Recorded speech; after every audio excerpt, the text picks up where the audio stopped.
además es relevante por el uso de las redes sociales, porque muchos ciertamente generan empresa a través de este tipo de aplicativos, y hablaremos ahora mismo con Jorge Carrillo Acosta, profesor de Pacífico Business School, porque aunque esto de alguna forma ya está reglamentado, normado, ya nos dirá el verse o igualar a los influencers como empresarios, quienes tienen que, lejos de las cámaras, pagar sus impuestos también. Señor Jorge Carrillo, ¿cómo es? Buenas tardes. Buenas tardes, Fátima. Gracias por la invitación, como siempre. Le pediría distinguir un poco si es que existe ya una reglamentación en estricto. Entiendo que Indecopi tenía ya una normativa, por lo menos un instructivo al respecto, pero el titular de ahora es que tienen que pagar sus impuestos. Entonces, por favor, si hay norma, de pronto que seguir, hablamos de una resolución más bien que interpreta en extenso, los detalles, por favor. Mira, todos los que generamos ingresos en el país, tenemos que pagar un impuesto llamado el impuesto a la renta, ¿no? O a las ganancias. Ahora, y los más conocidos son dos. Por un lado, el impuesto a la renta del trabajo, ya sea trabajo dependiente, uno cuando esté en planilla, ¿no? Paga lo que se llama quinta categoría, o trabajo independiente, cuando emite recibos por se llama cuarta categoría. Y el otro universo es las rentas empresariales. Cuando uno hace un negocio, es otro tipo de rentas. Y para cada uno hay unas reglas distintas de pago de impuestos. ¿Ya? Entonces, la gran duda era, oye, un influencer, ¿no?, que cobra por hacer una publicidad en sus redes sociales, genera rentas de cuarta, o sea, de un trabajador independiente emitiendo recibos por honorarios, o de tercera como un empresario. ¿Ya? Esa era la gran duda, porque para cada uno hay impuestos distintos.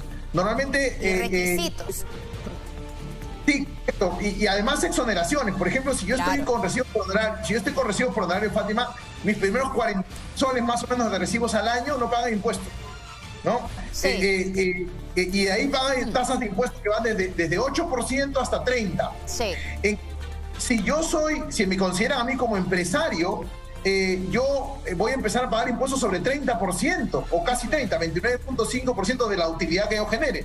Entonces, son diferentes. De repente a mí me conviene como influencer más emitir un recibo por honorarios, ¿no?, que ser considerado empresario, pero había esa duda, digamos, ¿no?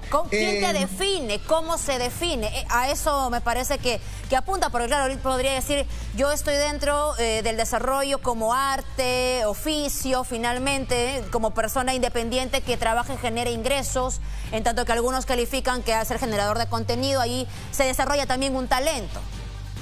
Sí, digamos, la distinción va por este lado, ¿no? Si yo hago un trabajo independiente porque uso de repente mi habilidad de dicción o mi habilidad en conocimiento de algún tema, es pues un trabajo independiente, evidentemente. Pero si a eso le pongo activos, o sea, recursos, bienes, ¿no? Porque la renta de empresarial se define como la suma de capital y trabajo. O sea, sumas al trabajo, activos, bienes, capital. Y de hecho, por ejemplo, tener una red social y manejarla tiene un costo, ¿no? Tener equipos para grabación tiene un costo. Claro. Entonces, cuando tú te das cuenta, no solamente es la persona que viene de un trabajo, sino con todos los equipos que tiene para poder hacer la publicidad, por ejemplo, entonces en realidad es actividad empresarial, porque es trabajo, sí, pero más capital, que es lo que tú tienes que invertir para tener. Y en esa lógica es que los influencers son empresarios, digamos, y tienen que pagar rentas de empresarios, no de trabajador independiente, ¿no? Esa es un poco la lógica.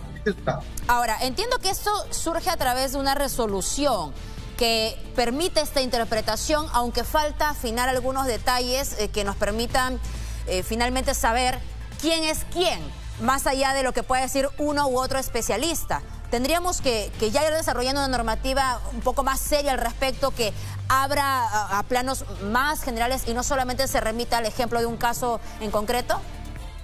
Es una zona gris, ¿no? Porque, digamos, hay la interpretación de independiente, otra interpretación de empresario. Sí. Sin embargo, estas zonas grises se aclaran con informes de SUNAT. Ya. El día 14 de junio, hace una semana, la SUNAT justamente emitió un informe, ¿no? El asunto dice, consulta institucional sobre el sentido y alcance de las normas tributarias, ¿no?, a propósito de los influencers, ¿no? Específicamente dice, los influencers son considerados empresarios, ¿no? Porque suman su trabajo más sus inversiones en capital. Así que tienen que pagar la renta de empresarios. que no necesariamente es 30%, hay que aclarar eso, porque hay diversos regímenes empresariales, ¿no? Ya. Tienes el RUF, podrían pagar menos incluso, pero tiene que tirarse como empresario y por lo tanto, además, mira, ellos deberían facturar, ¿no? Emitir una factura, ¿no? Y tramitarlo, digamos, lo que corresponda para eso. Y no tendrían que constituir también una persona jurídica de repente responsabilidad individual y ya no solamente sería con el RUF de persona natural. ¿Podría tratarse eso también? Podría, pero no necesariamente, porque hay personas naturales que emiten facturas, ¿no? De acuerdo. ¿No? Que pueden ser con su RUC 10, ¿no? Que es de persona natural, pueden emitir facturas. Persona natural con negocio propio.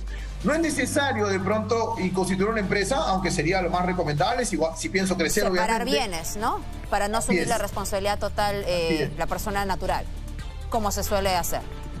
Pero puedo, como persona natural, puedo emitir una factura también y pagar lo que se llama rentas de tercera categoría, rentas empresariales. Ya. Y acá hay un detalle importante, Fátima, que hay que tener en cuenta en el caso de una persona que se considera empresaria. Hay una gran diferencia. Si tú eres trabajador o independiente, ¿no? En planilla o con recibos, tú pagas sobre tus ingresos, o sea, pagas sobre tu sueldo.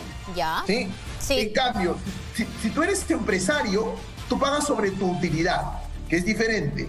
Correcto. O sea, si yo soy empresario, por ejemplo, y cobro por un spot publicitario, yo soy influencer, y cobro, no sé, $50.000 por un spot, o $100.000 por un spot, o $30.000 por un spot, yo puedo pasar a su vez los gastos que corresponden a ese spot. Por ejemplo, mi gasto de transporte, mi gasolina para ir al lugar de grabación, el alquiler del estudio de grabación, lo que gasto en equipos para grabación, lo que gasto en el community manager al mes que me maneja las redes sociales, lo que gasto en... Contador también, si se quiere. Exacto, ¿no? Entonces yo pago impuestos sobre la resta. No, cobro $30.000 por un spot, pero gasto 10.000, ok, pago en impuestos sobre los 20.000 que quedan. A diferencia de un trabajador en donde sí paga impuestos sobre su sueldo, no se le descuentan, digamos, los gastos de la persona para sacar el impuesto a la renta. Es una gran diferencia que hay que tomar en cuenta también, ¿no? Correcto. Ahora, ¿usted recomendaría anticiparse a las personas que de pronto se encuentran con esta duda? ¿Debería ya empezar a, no sé, ser mucho más cuidadoso, pagar como de tercera categoría? Es decir, ahora mismo como hay esta zona gris, probablemente las personas que se dedican a esto, que generan ingresos finalmente a través de sus redes sociales, mensualmente tengan la duda de qué hacer. Siguen cobrando como de cuarta categoría, me voy con la de tercera. ¿Quién me ayuda a definir? Porque probablemente más adelante aparezca una sanción de SUNAT que diga, oye, usted tenía que pagar como renta de tercera categoría y no de cuarta y nos debe. ¿Esto es posible? ¿No habría forma de hacer alguna sanción retroactiva mientras que se encuentra todavía esa zona gris? Mira, más allá de que conceptualmente pueda ser una zona gris, recuerda, Fátima, que este informe de SUNAT ya aclara el problema. O sea, a partir de este momento SUNAT va a empezar a ejecutar las sanciones que correspondan considerando a los influencers empresarios. O sea, mi recomendación sería a los influencers, a partir de ahora ya no emitir recibos por honorarios, sino emitir una factura, ¿no? Una factura electrónica que la puedes hacer en la plataforma de SUNAT y no te cuesta nada, porque no creo que sean pues 50 facturas al mes, no van a ser unas pocas y lo puedes hacer a través de la plataforma de SUNAT de manera gratuita.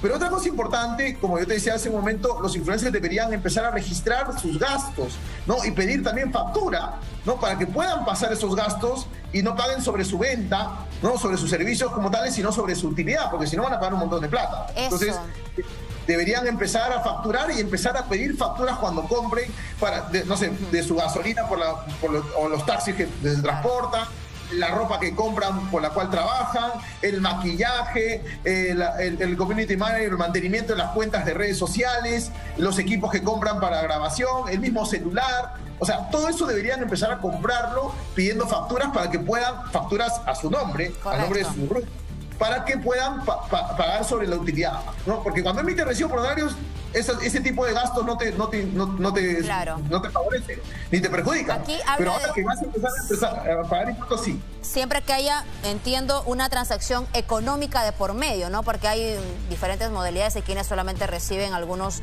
objetos, productos.